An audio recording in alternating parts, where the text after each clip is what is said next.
voicemail from an unknown number ruined our anniversary. The plate slipped from my hands when I heard the voicemail. It was our anniversary at Marina 12 with 12 candles and a white tablecloth. At 8:17 p.m., an unknown number left a confident voice message describing his apartment, our gray door, and a shirt left forgotten on the chair. He claimed the bed still smelled like him and that next time I shouldn't make excuses with the dinner. I didn't make a scene. I put the phone away and smiled for the photo. His mother kept saying that I was pushing him away from Sundays, and my sister insisted that he should go back to Mom's apartment after his heart attack. But that voice knew details only someone who comes and goes would know. The rug with the torn corner, the wine stain on the table, the height at which he hangs his jacket. When I got to the building, I went up first and went straight to the room. Everything was in its place, except for a shirt with damp sleeves still on the vanity chair. It smelled like our lavender detergent. I checked the mailbox again, the voice lowered in tone at the end, and used a phrase that only my sister says when she mocks. I clung to that crack. In the receipt drawer, I found a dry cleaning receipt from Wednesday with my sister-in-law Alma's initials, who had visited that morning. In the family chat, Alma had been dropping subtle jabs for weeks. That same day, his old phone had disappeared. I locked myself in the bathroom with the laptop. I checked the call log from my line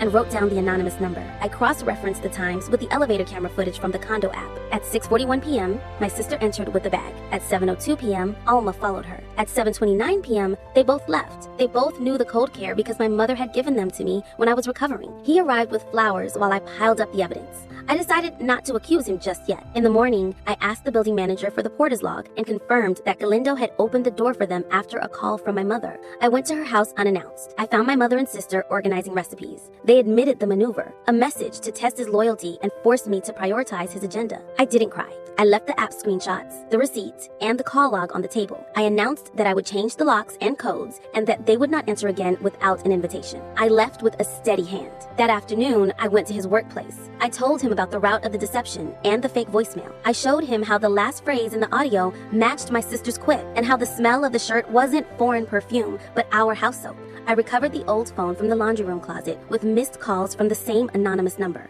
He listened and asked me to go with him to the administrator. We returned to the building. Galindo confirmed the call and the access. The administrator deactivated the codes, erased the traces, and registered new authorizations. That night, a locksmith changed the locks. I saved the audio and the log in 2 memory sticks. The anniversary was marked by a crack, but it wasn't the end. 2 days later, my mother sent an apology note and returned keys wrapped in ribbon.